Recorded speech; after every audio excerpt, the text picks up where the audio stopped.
everybody. This is Rusty Albertson. I am the Director of Communications for St. Mark, the Evangelist Catholic Church. We are here in the presence of the candles with two special guests. We're going to let them tell them who they are, their ministries, and we'll start with Ms. Rayann Scott. Yeah. Hello, everyone. My name is Rayann Scott. I am a parishioner here at St. Mark and have been for about 8 years or so now. I recently became the lead of the women's group here at St. Mark, which is known as Soul Sisters, what used to be called Sister Circle, and they've changed their name about a year or so ago. We are certainly involving everyone in the parish. It is not age discriminate. It's just if you're a woman and a member of St. Mark Parish, then you're welcome to attend any events we might be having. Awesome. Yeah. And you've been the lead. Do you guys rotate leaders every so often or every year? We have not yet.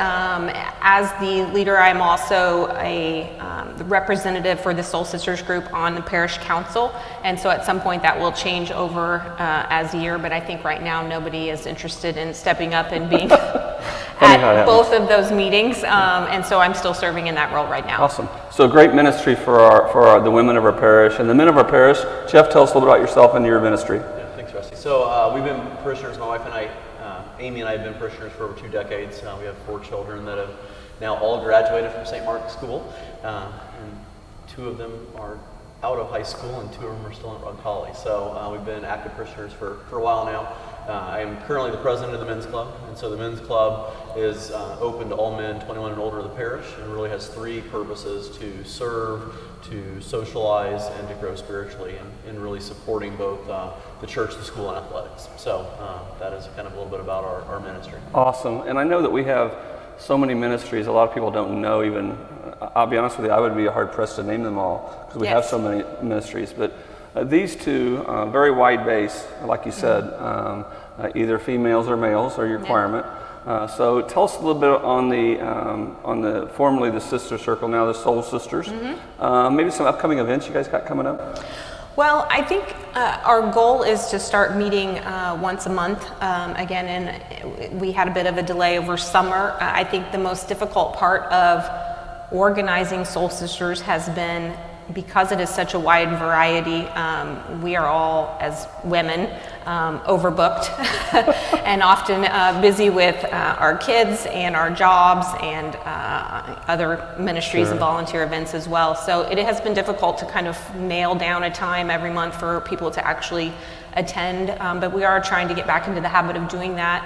And in doing so, and in looking towards planning future events, we're getting ready to kind of survey the women of the parish and try to figure out exactly who is interested in what types of events, if it's more along those faith formation events, or if it's just a social outing, or if it's service to the parish, be it helping out with coffee and donuts and things like that we've done in the past. So I think once we get those results back from that survey, which will probably go out in the next month or so, we'll be able to kind of coordinate and figure out where to best serve everyone and include everyone. And it's been a good time to restructure with coming out of COVID, as we all know, you being in the health profession, you being the school administrator. It's been this is kind of a nice time for people to get back together. Yes.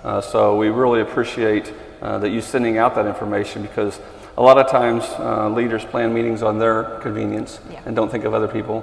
And I think that you'll have a really much better turnout, obviously, when you get everybody. So we're looking forward to that. Jeff, what do you guys got upcoming in the men's club? Yeah, so we typically meet, we meet once a month, not typically. It's on the 3rd Thursday at 7:30. And so we've got a meeting tomorrow on September 22nd. It's going to be on Father Tim's patio. He's off in Europe, and he's graciously allowed us to use his patio. So when the weather's nice, we oftentimes meet out there. And if not, we have a men's club room in the basement of Schaefer Hall. And that's our typical structure. Some other events, we're getting ready to do Monday Night Football and bowling, so a cross between football and bowling. Wow. We've done it once before, and it's a fun experience to bond and to spend some time together as Catholic men. We just wrapped up a really successful golf outing, one of our annual events and one of our fundraisers, with all of our proceeds going back to support those objectives I talked about earlier. And then we will have fish fries that we put on during Lent, and then we also have our men's night out in January, which is we have an inspirational speaker that's somehow connected to Catholic faith, and Awesome. put on a dinner for the men. Yeah, and I know that in my 13 years that I've been here as a principal and now former principal, these groups, the ebb and flow of them sometimes on membership and that, and I really appreciate both of your leadership, because I think that a lot of people, they need to know when the meeting is, they need to have a purpose to come. They don't know, it's just, I always say I don't like to have meetings, just have meetings. But also I think the ministry outreach that both of your groups do, I know we've done different things with Rosary and different things. One question I would have for both of you, and I think we've seen this in the school with our change in demographics, our parish has become much more diverse. And I know sometimes it's easy to sit back and say, no, these people might not speak the language I do, so let's just, we'll give them something, whatever. But I know that's different. Any plans in the future or any thoughts to that on reaching out to our non-English speakings and large Myanmar population, but also large Hispanic populations and other growing, into reaching out into bringing into some of your ministries? I would certainly like to do so, particularly as my child, who's now in second grade at St. Mark, is really becoming more and more involved with his friends at school and starting to ask for play dates and that sort of thing. So I'm hopeful that as he gets a little bit older and as the COVID restrictions have lifted, that I'll be able to meet more moms and parents.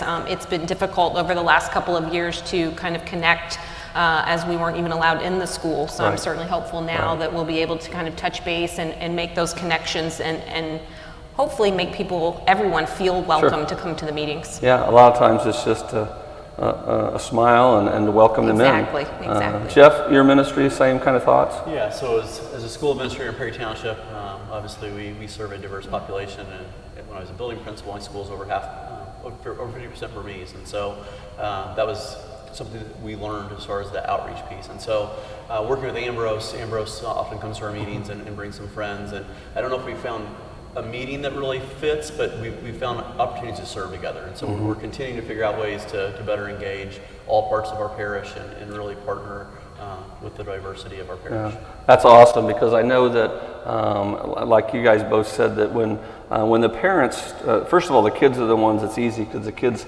they really don't see much differences of anyway. They're just friends, or they get together, and that is one thing that our parents have really tried to work hard on, is to get that communication with the other parents. And I think when you're sitting next to each other in church, no matter whether it's just a new family that you don't know and they do speak English, but the welcoming, I've always felt since I've been here, no matter who the priest was, it's been a very welcoming parish. And I think that people see that opportunity in your ministries as well. Yes. And I hope they take advantage of that. I know that both of you, you have, what does your leadership team look like, both of you? Do you have a set of officers? Not necessarily the names, if you can't remember them, but... So the men's club, our bylaws specify that we've got a president, a vice president, a secretary, and a treasurer.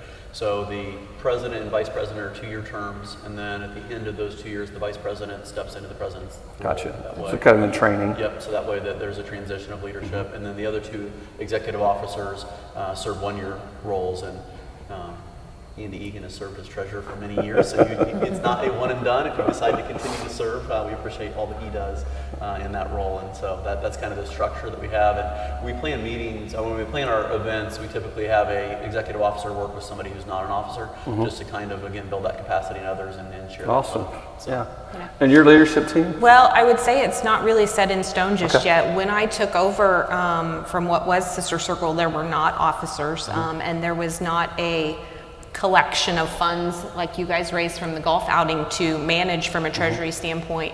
In addition, our meetings have not been as regular because of our lack of meeting space. We've borrowed Father's patio once or twice, but we've often had to meet off campus, and everyone's just kind of been responsible for their own food and drink or whatever if we're out and about. But hopefully as the construction gets done and we have kind of a more routine meeting space, we'll be able to kind of coalesce around a specific meeting time and then kind of get that arranged, and we'll have to name a treasurer. Our last event that we had in February, where we sold cookies and had decorations and things like that for the kids for Valentine's Day, raised several $100s, and so we'll have to kind of appoint someone to that as we start to distribute those funds for different events. That's awesome. And I know that, obviously with both of your groups, other ministries, fundraising isn't the most important thing, but it is important. It's part of any group.